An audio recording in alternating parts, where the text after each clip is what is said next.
नमस्कार। आज का हमारा वीडियो कक्षा 9th के लिए है। कक्षा 9 में हम लोग रसखान पढ़ रहे थे। रसखान पाठ पिछले वीडियो में समाप्त हो गया। अब हम लोग एक नया पाठ पढ़ेंगे। इस नए पाठ में आपको गद्य खंड से जाबिर हुसैन का पाठ है, सांवले सपनों की यादें। जाबिर हुसैन जी ने इस सांवले सपनों की यादें एक वर्ल्ड वाचर यानी पक्षियों पर रिसर्च करने वाले सालिम अली के बारे में लिखा है। इस पूरे पाठ में इन्होंने जाबिर हुसैन जी ने सालिम अली और उनकी विशेषताओं के बारे में हमें बताया है।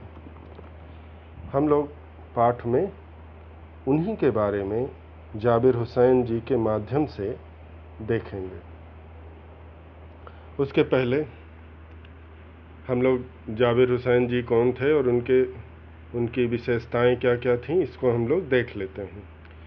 जाबिर हुसैन का जन्म 1945 में राजगीर जिला नालंदा बिहार में हुआ था। ये बिहार के रहने वाले थे।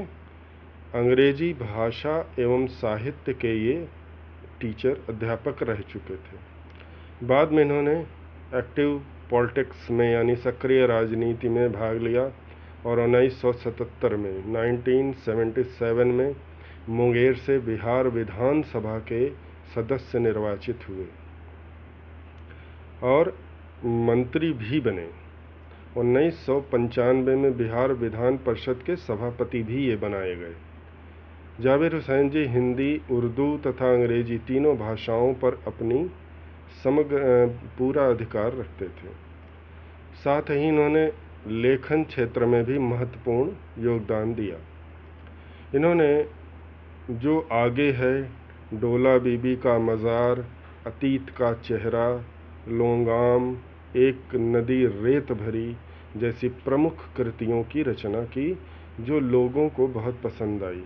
इनकी सबसे महत्वपूर्ण विधा यानी रचना डायरी संकलन था, जो इन्होंने इस तरह से एक नए आयाम के रूप में प्रस्तुत किया था।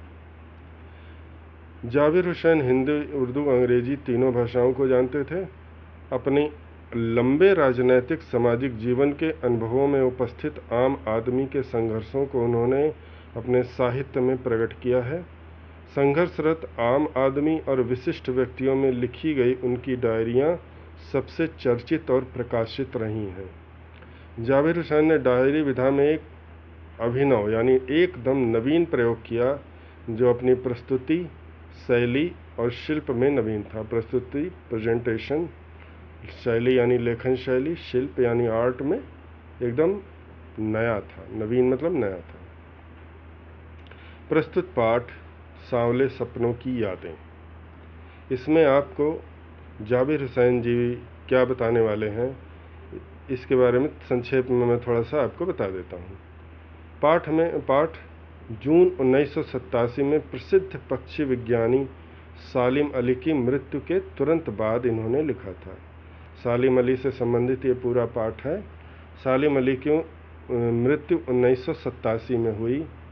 1987 में सालिम अली की मृत्यु के बाद जाबिर हुसैन जी ने सालिम अली के बारे में लिखा। यह एक संस्मरण है।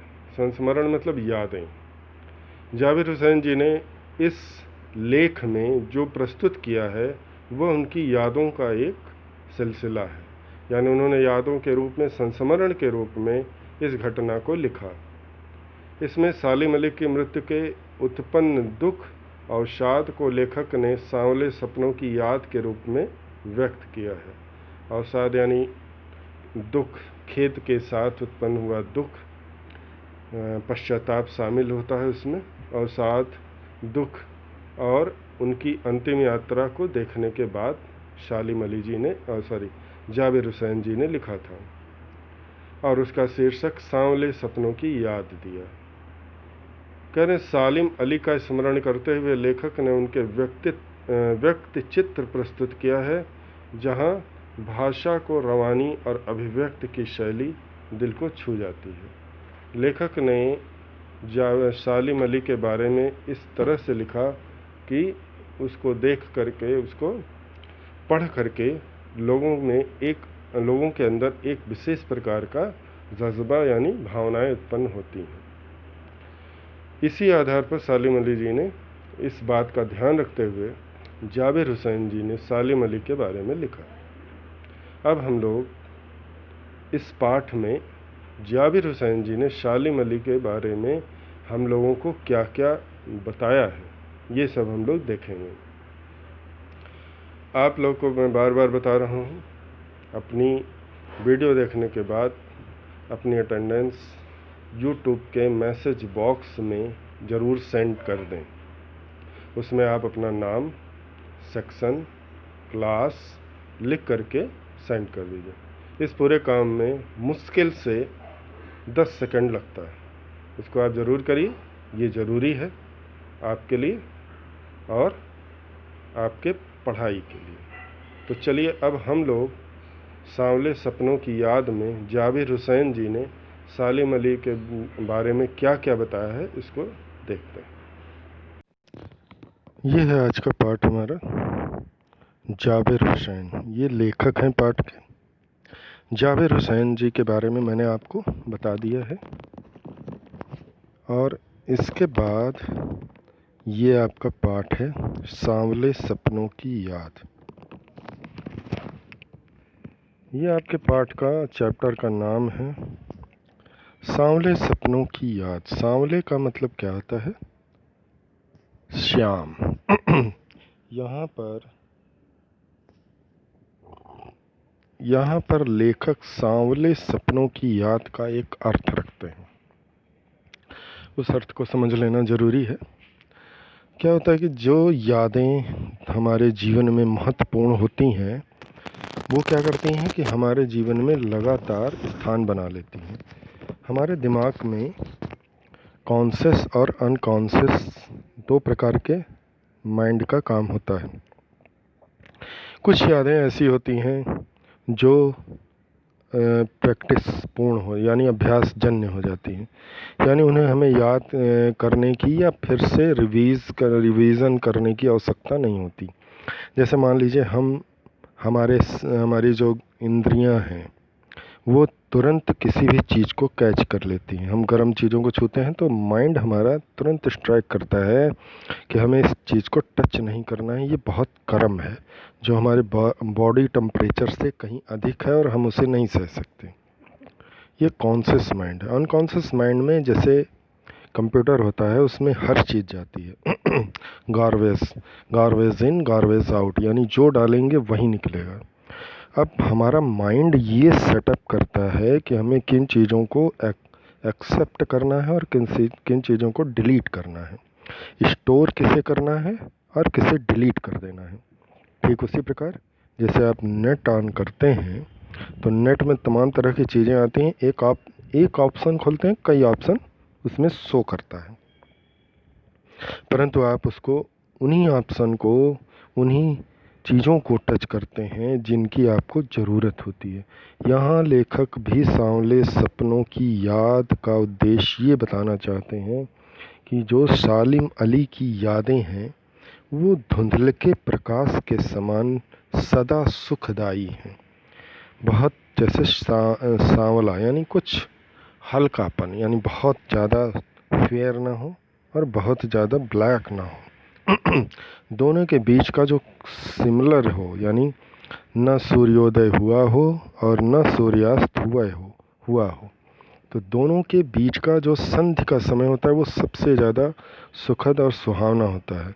लेखक भी ये कहना चाहते हैं कि सालिम अली के जीवन की जो यादें हैं उसी धुंधल के प्रकाश के समान अत्यंत ही प्रभावित और जीवन को प्रकाशित करने वाली हैं, जिनके बारे में लेखक ने संस्मरण रूप में अपनी ये लेख दिया है।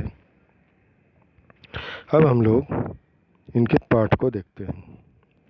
पहली लाइन देखिए, सुनहरे परिंदों के खूबसूरत पंखों पर सवार सांवले सपनों का एक हुजूम मौत की खामोश वादी की तरफ अग्रसर है। सुनहरे मतलब गोल्डन, परिंदे मतलब पक्षी, खूबसूरत यानी ब्यूटीफुल, पंखों पर सवार यानी बैठकर, सांवले सपनों का एक हुजूम मतलब एक समूह, ग्रुप, भीड़ मौत की खामोश वादी की तरफ अग्रसर है। अग्रसर है मतलब आगे आगे चल रही है। लेखक कहना चाहते हैं कि जीवन में कितनी भी परेशानी, भागम भाग, अशांति हो, परंतु मौत पूर्णतया खामोशी और शांति प्रदान करने वाली अवस्था होती है। लेखक कह रहा है कि मौत और शमशान घाट खामोशवादियों का एक बहुत बड़ा स्थान है, जहाँ पर पहुँच करके बड़ी सी बड़ी परेशानियों से भी व्यक्ति को मुक्ति प्राप्त हो जाती है। कहने सालिम अली की ये शव यात्रा है, अंतिम यात्रा है। उनकी अंतिम यात्रा को लोग ले जा रहे हैं। एक भीड़ उनकी अंतिम यात्रा के पीछे उनकी ताबूत के या उनकी शव के पीछे चल रही है।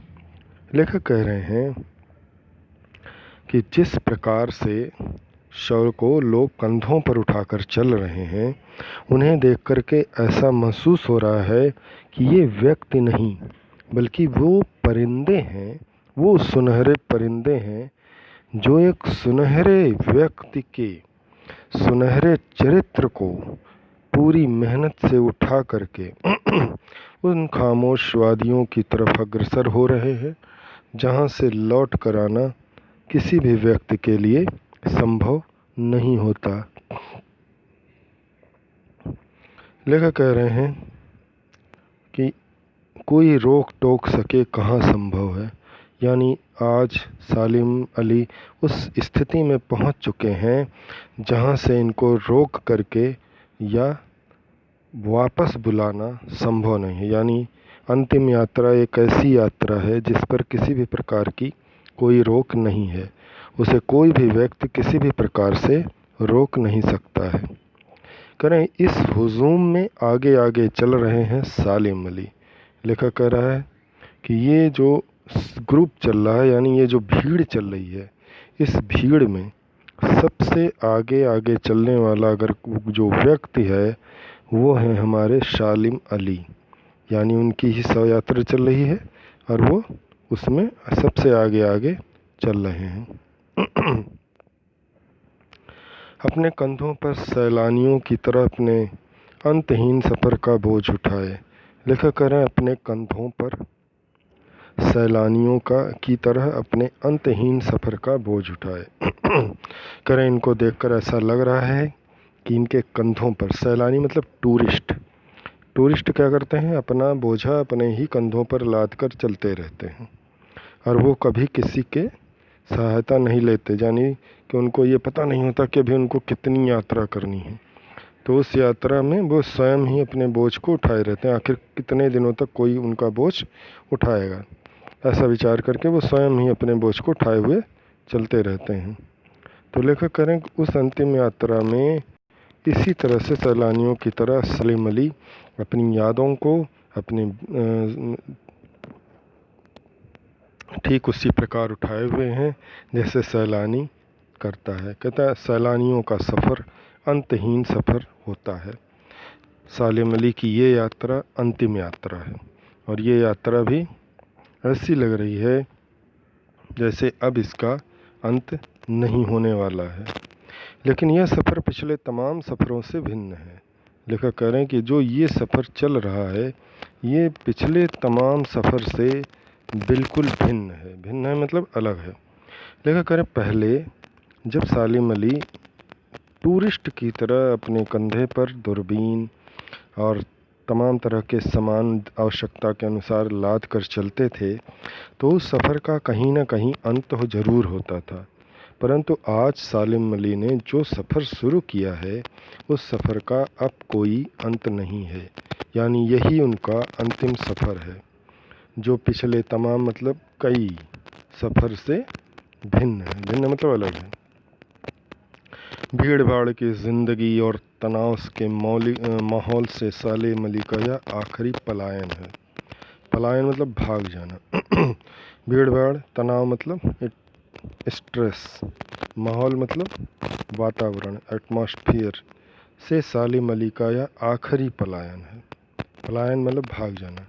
कह रहे हैं कि ज़िंदगी की जद्दोजहद जिसमें व्यक्ति क्या करे क्या ना करे, तमाम तरह की समस्याओं से घिरा रहता है।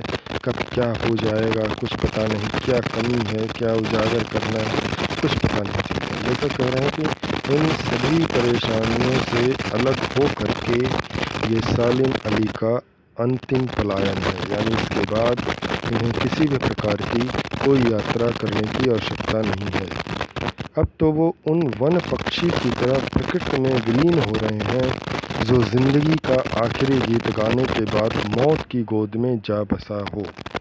देखा करें कि अब तो वे वन पक्षी की तरह प्रकृति में विलीन हो रहे हैं। वन पक्षी यानी ऐसे पक्षी जो जंगलों में रहते हैं और आज संकटग्रस्त हैं, यानी कुछ पक्षी ऐसे हैं जो आज भी जो संकटाग्रस्त हैं, यानी वे समाप्त हो रहे हैं। लेखक कह रहे हैं कि उन्हीं पक्षियों, विलीन होना यानी गायब होना, उन्हीं पक्षियों के समान ही जिंदगी का आखिरी गीत गाते गाते सालिम अली भी मौत की गोद में जा समाए। बस जाना मतलब रह जाना, निवास करना। सालिम अली भी उसी तरह उसी मौत की गोद में जाकर सो गए। कोई अपने जिस्म की हरारत और दिल की धड़कन देकर भी उसे लौटाना चाहे तो वह पक्षी अपने सपनों के गीत दोबारा कैसे गा सकते हैं। यह कह रहे हैं कि आप लोगों ने देखा होगा कि कोई प्रिय व्यक्ति मर जाता है तो कुछ लोग कहते हैं कि इसे मेरी भी उम्र लग जाए, मैं मर जाऊं और मैं ये जीवित हो जाए, इस तरह की प्रलाप करने लगते हैं। लेखक कह रहा है कि हरारत मतलब एक्टिविटी, गर्मी, अपने जिस्म की गर्मी, यानी भाव ये है, ऐसा कहना चाहते हैं कि जब तक शरीर में गर्मी है तभी तक जीवन है, नहीं मरते ही शरीर ठंडा पड़ जाता है।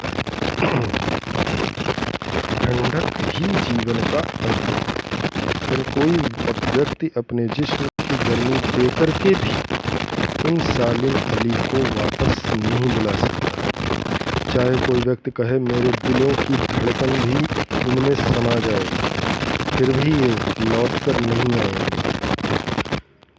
कोई इन्हें कितना भी लौटाना चाहे परंतु ये लौटा नहीं सकता। ठीक उसी प्रकार जिस प्रकार एक पक्षी जब मौत के मुंह में चला जाता है तो उसके द्वारा मुंह से निकलने वाले गाए जाने वाले मधुर गीतों की समाप्ति हो जाती है, ठीक उसी प्रकार सालिम अली के जीवन की आज समाप्ति हो चुकी है। और इस समाप्ति को लेकर के लेखक अत्यंत दुखी है और ये कहना चाहते हैं कि आज जिस अंतिम यात्रा में हम जा रहे हैं या हम चल रहे हैं वो सालिम अली की ही अंतिम यात्रा नहीं है, बल्कि उनके जीवन की उस महत्वपूर्ण यात्रा का अंत है जिसे किसी भी प्रकार से भुलाया नहीं जा सकता।